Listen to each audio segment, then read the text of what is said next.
Bom dia, boa tarde ou boa noite. Sejam bem-vindos a mais uma aula sobre C# basicão, orientação a objeto, mais uma aula aqui na internet. Eu sou o Kerplunk, para quem não me conhece, muito prazer.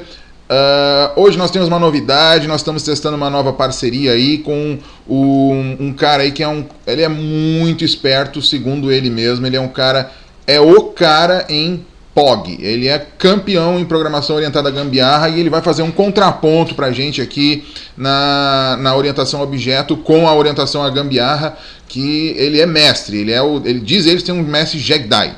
Então daqui a pouquinho ele vai aparecer aí pra dar um oi pra vocês.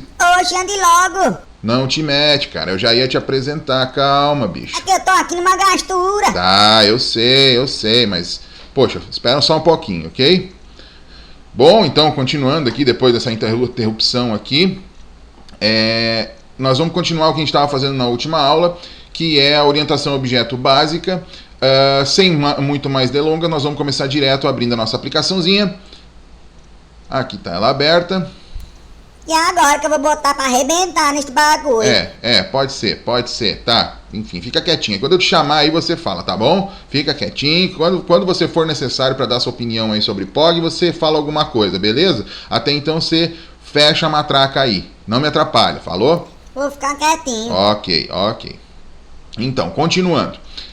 Nas últimas aulas a gente tinha criado, então, as nossas classes cliente e contato, tínhamos colocado algumas propriedades nas nossas duas classes, tínhamos também feito extensão da nossa classe cliente para colocar métodos em um local separado, e tínhamos também colocado algumas propriedades aqui como anuláveis, como passíveis de se colocar null, certo? O que nós vamos fazer hoje? Hoje nós vamos fazer uma coisa bem interessante, que já vai começar um assunto mais complexo aí sobre orientação a objeto, que são os construtores de classe. O que são os construtores de classe? Bom, quando a gente instancia a nossa classe cliente aqui, a gente simplesmente abre um novo objeto e passa valores para essa instância que a gente fez, né? A gente faz uma instância com um nome de variável qualquer, com o tipo de variável cliente, e a gente não passa nenhum valor aqui ao instanciar esse objeto. O construtor de classe, ele é justamente um parâmetro para quando eu for instanciar a minha classe, ok? Quando eu for instanciar o meu objeto cliente, eu posso passar um parâmetro. Para que serve isso? Bom, no momento que eu instanciar a minha classe cliente e colocar um parâmetro ali, por exemplo, código, ele automaticamente já vai no banco de dados e traz todos os dados do cliente referente àquele código, se ele existir. Se não, o objeto é instanciado como null mesmo e a gente pode passar valores para ele, certo? Bom, vamos fazer um testezinho aqui, como é que ficaria um construtor de variável para nosso cliente. Mas nós vamos colocar esse construtor nos métodos, porque um construtor é basicamente um método. A gente já criou isso aqui separadinho para colocar os métodos todos eles aqui. Existe um snippet de código para se fazer um construtor de classe, que é o setor, ou construtor, uma abreviação de construtor. Então a gente está ali, setor, tab, e ele já coloca lá cliente, ok? Primeiro, eu preciso criar um construtor sem parâmetros para poder criar um construtor com parâmetros, porque isso é uma exigência da orientação a objeto. A gente precisa ter um construtor de classe sem nenhum parâmetro para poder colocar algum com parâmetros. Então vamos colocar um segundo construtor aqui, chamado cliente também, só que esse vai receber um parâmetro. Nós vamos chamar esse parâmetro de código. E aqui dentro nós vamos deixar um comentáriozinho aqui, ó, a fazer criar o procedimento de leitura baseado no parâmetro código, ok? Então o que vai acontecer aqui? Aqui embaixo a gente vai ter todo o código, a parte de código que lê um cliente a partir daquele código, ou seja, vai fazer uma seleção no banco de dados e vai trazer para a gente o cliente referente àquele código ali já instanciado, prontinho para a gente, ok? Esta é uma das vantagens principais de um construtor. Você instancia uma classe com um determinado parâmetro e a gente pode colocar esse parâmetro a gente pode fazer alguma coisa com ele, inclusive fazer uma procura no banco de dados, que é o que está no nosso caso aqui. O que você acha disso aí, ô Idioda? Trabalheira da molesta. Você acha, é? Dá muito trabalho? Mas você vai ver que mais adiante a coisa vai facilitar muito por a gente simplesmente ter esse construtor aqui. Ainda acho que é trabalho demais. Bom, enfim, continuando. Com esse construtor agora, nós podemos instanciar uma classe cliente, da mesma maneira que a gente instanciou aqui em cima, a gente pode instanciar uma nova classe cliente. Então, classes.cliente, cli2, vamos colocar aqui, muito criativo o meu nome, né? Igual a nova classes cliente. E agora, observe que quando eu botei o parênteses ali, ele está me dizendo que eu tenho duas assinaturas possíveis para isso aqui. Uma delas é sem parâmetros e a outra é com o parâmetro código. Então eu posso colocar aqui, por exemplo, o código 5, ou 10, ou 20, ou seja, qual for o código de cliente que eu quiser. Nesse momento, quando a gente instanciar isso aqui, ele vai no banco de dados automaticamente e pega os dados do cliente de número 5. E se quiser, a gente pode até ler os dados do contato nesse mesmo lugar aí, nesse mesmo ponto do código que a gente colocou, que seria aqui, né? Vamos colocar mais um esqueminha para parar aqui, igual a 0, que é só para a gente poder ter um breakpoint aqui, para ver o que acontece. E vamos rodar o código direto. Estamos iniciando, ok. Opa, parou aqui. Da onde é que ele veio? Ele veio da anterior. Ele está me trazendo o código 5, ou seja, aqui eu posso continuar a minha construção, a minha leitura do meu cliente aqui se eu quiser, porque eu já tenho o parâmetro que eu preciso. Então no momento que eu ler, lembrem-se do objeto, vamos rodar de novo? Lembrem-se do objeto genérico this, né? Eu já posso preencher esses dados aqui, por enquanto ele está tudo null, porque eu não instanciei nada, né? É uma nova instância lá do cli2, ele veio daqui, né? Então eu simplesmente iniciei o objeto, mas ele está totalmente null, né? E o que acontece aqui? Eu posso agora fazer uma pesquisa no banco de dados e trazer os dados do cliente de código número 5, ou de código número 20, ou de código número 50, ou aqui eu ainda posso colocar um textbox 1.text, por exemplo, para ele buscar dinamicamente isso, para buscar da tela, né? Basicamente, essa é uma das melhores, um dos melhores usos de construtores de classe.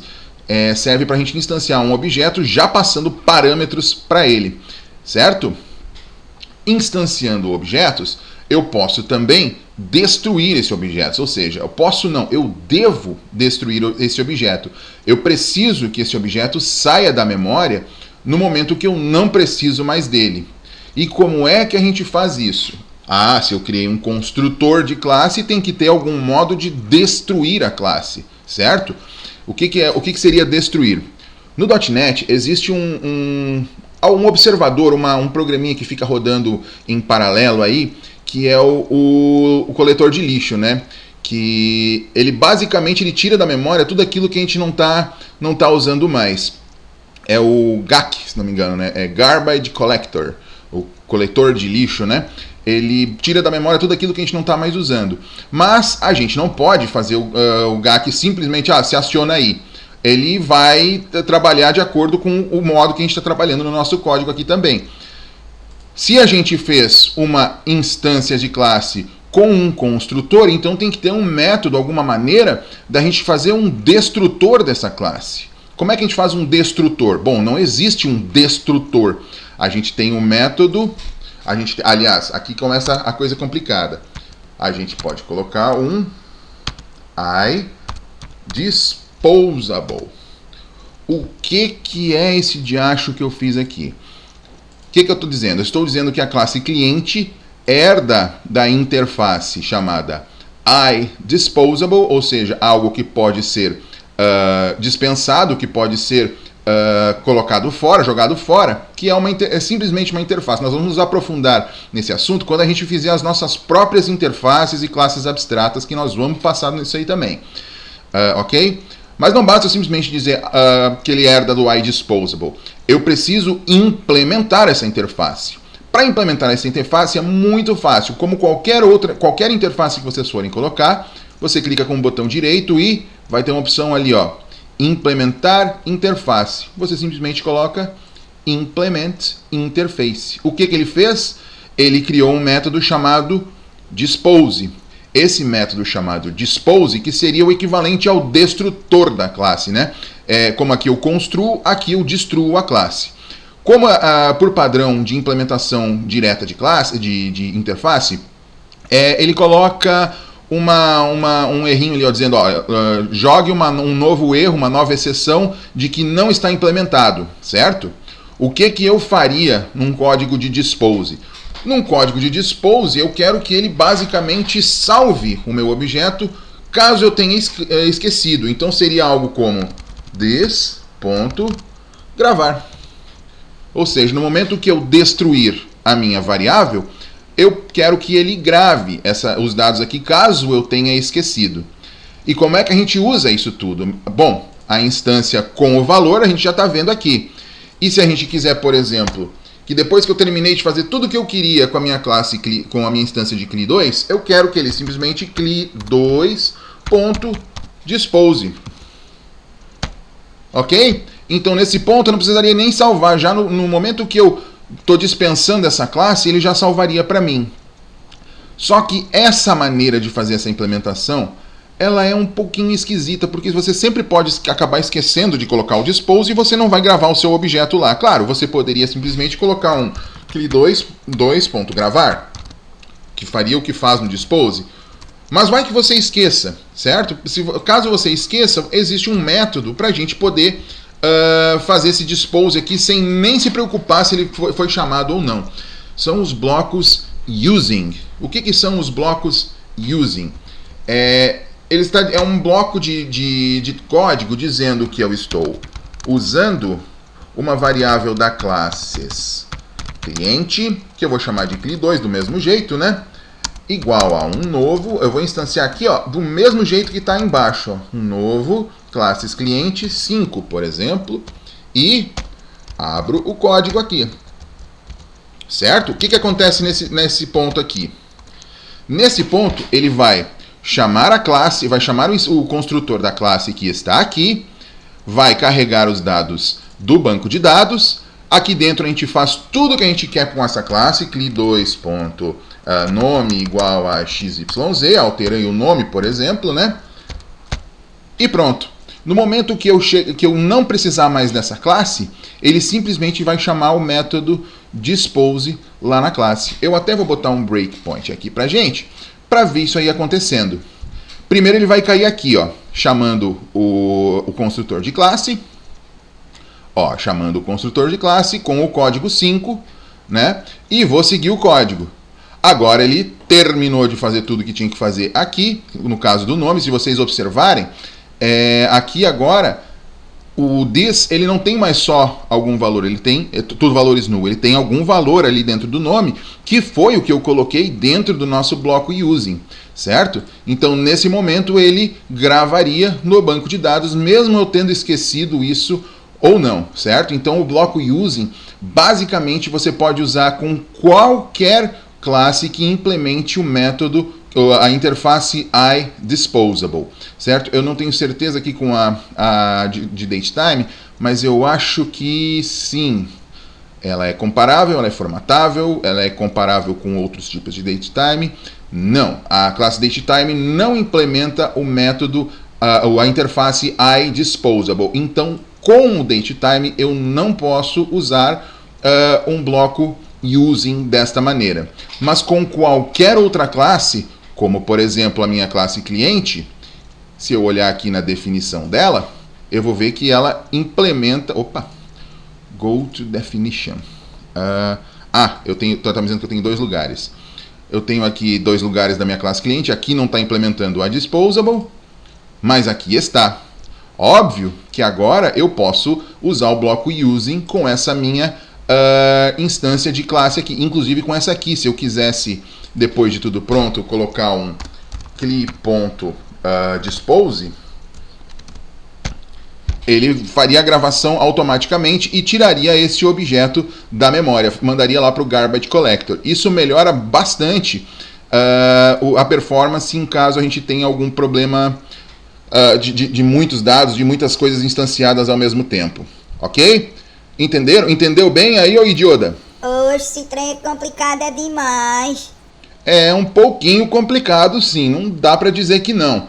Mas é questão de se habituar a usar o código dessa maneira. No momento que a gente se habitua a usar a orientação a objeto dessa maneira, a gente vai observar um framework de alguma outra coisa, como por exemplo de uma nota fiscal eletrônica ou algum outro sistema que a gente possa estar usando que seja de uma outra pessoa, e a gente pode saber o que dá para fazer com essa classe sem nem precisar consultar quem construiu isso. E por que é que eu quero saber do código dos outros?